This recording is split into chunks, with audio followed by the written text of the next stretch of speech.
Яңалыклар чыгарылышы үз эшен башлап җибәрде. Студияда Алина Хисматуллина, исәнмесез? 26:06 йортында яшәүчеләрнең фатирларын су баскан. Урынга Мәрьям Файрушина чыкты. Бөҗәкләр подъездда гына түгел, фатирда да бар. Шәһәрдәшләр тараканнарга зарлана. Һава торышы бозыла, атна ахырында кар явуы мөмкин.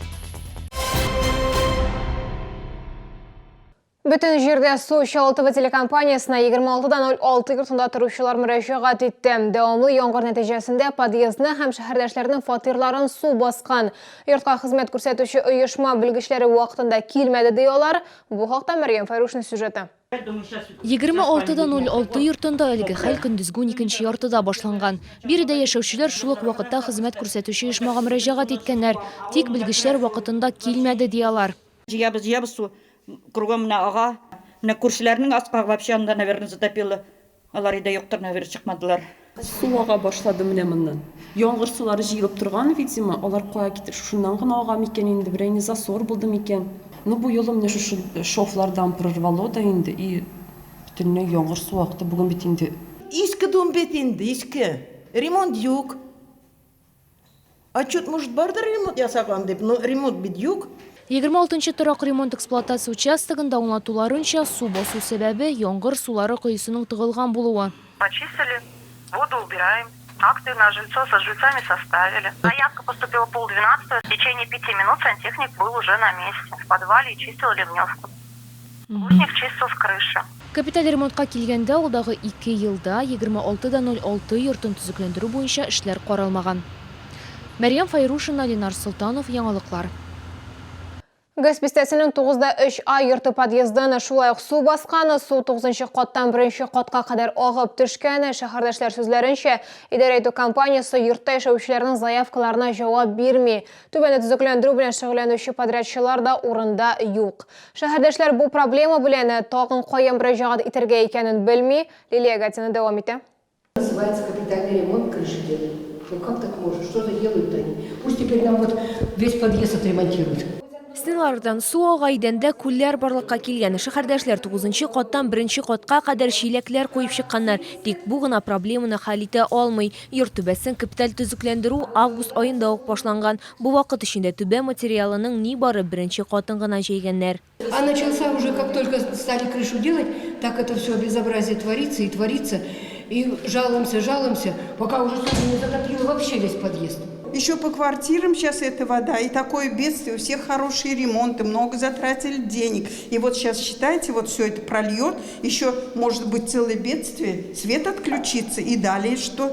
Ну, меры-то надо какие-то принимать. Хәлгә ачыклык кертү өчен без әлеге күп катлы йортка хезмәт күрсәтүче Жилкомсервис идарә итү компаниясына мөрәҗәгать иттек. Әйдә барынча инженер Николай Иванов сүзләренә караганда, подъездның ливневка тыгылу аркасында су баскан, аның өчен Волгопромстрой генподряд оешмасы җаваплы. Генподрядчик должен следить за чистотой ливневки. То есть они когда меняли вот эту воронку, они срезали старую ливневку и забили ее. Волгопромстройда безгә генподрядчы оешманың яңгыр сулары канализациясе тикшерү белән шөгыльләнмәвен хәбәр иттеләр. Аларның торышы өчен идарә итү компаниясе җаваплы дигән фикердә. Если бы там ливневка работала, то и не было бы проблем. Один слой он уже закатан, новый кровли там. Ну, забита ливневка в подвале. Мы же в подвале не работаем.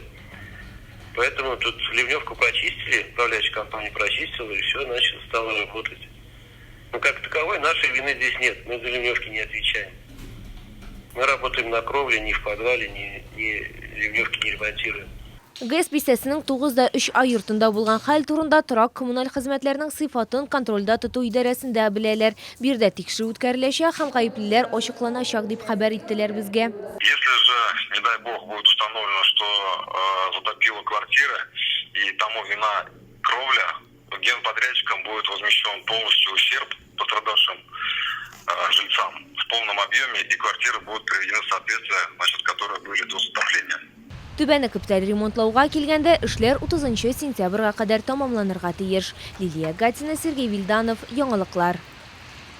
18:08 yurtында yaşaучылар тарақанарға зарлануын дәвам итә. Безнең эфирда алар турында сюжеты чыкканнан соң Шол ТВның кайнар элемтәсенә шалтыратулар килә башлады. Шәһәрдәшләрнең сүзләре буенча, тараканнар күп катлы йортның подъездында гына түгел, хәтта фатирларында да бар. Бүҗәкләрне агулаудан файда юк диялар, тараканнар янә үрши башлый. Бу хакта тулырак алдагы материалда.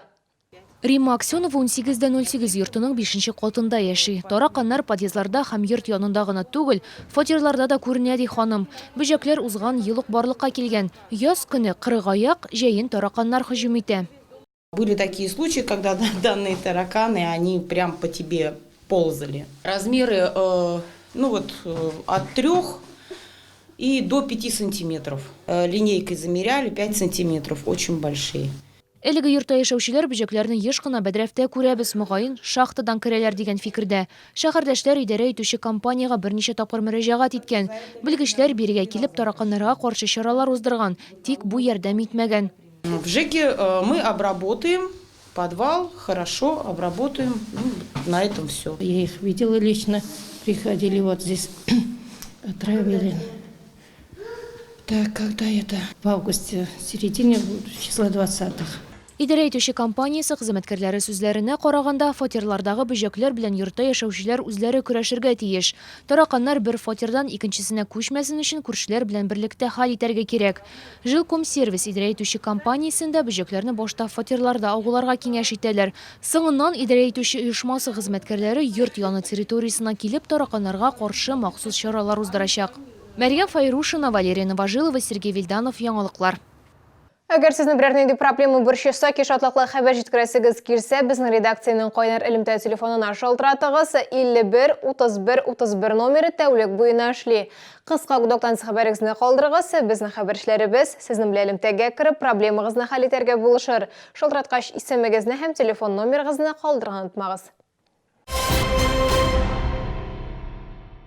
Шолда ягу сезоны башланды. Җылны балалар бакчаларында, мәктәпләрдә, хастаханәләрдә һәм башка социаль оешмаларда бирделәр инде. Татэнерго филиалының директоры хәбәр итүенчә, әлеге карар һава торышы бозулы сәбәпле кабул ителде. Узган елны исә һава температурасы нормадан югары иде. Шуңа ягу сезоны 26 сентябрьдә генә башланган. Фатирларга җылы исә 25 сентябрьдән бирелә башлаячак. Мы видим, что прохладно, мы видим, что сыро, плюс холодненький ветер. Второе, детские сады, зачем детей морозить, по большому-то счету, так ведь? Чтобы они заболели, переболели. Я думаю, что это чисто социальный вопрос. Атна ахырында Татарстанда беренче кар явырга мөмкин. Салкын агымнары Баренцев һәм Норвегия диңгезләреннән килә. Белгечләр сүзләренә караганда, якшәмбедән душәмбегә һәм душәмбедән сишәмбегә республикада юеш кар көтелә. Ел көннәрендә исә Шолда көндезге температура 9 градусы җылыны тәшкил итәчәк, төнлә температура +2 градуска кадәр төшәчәк. Бу сезгә ичкерәсе соңгы мәгълүматыбыз иде. Мин Алина Хисматуллина, сезнең белән сау булашам, исән-имин булыгыз. Щедрая осень в фирменном магазине Polaris в ТЦ Sunrise City. С 12 сентября по 2 октября скидка 30% на все.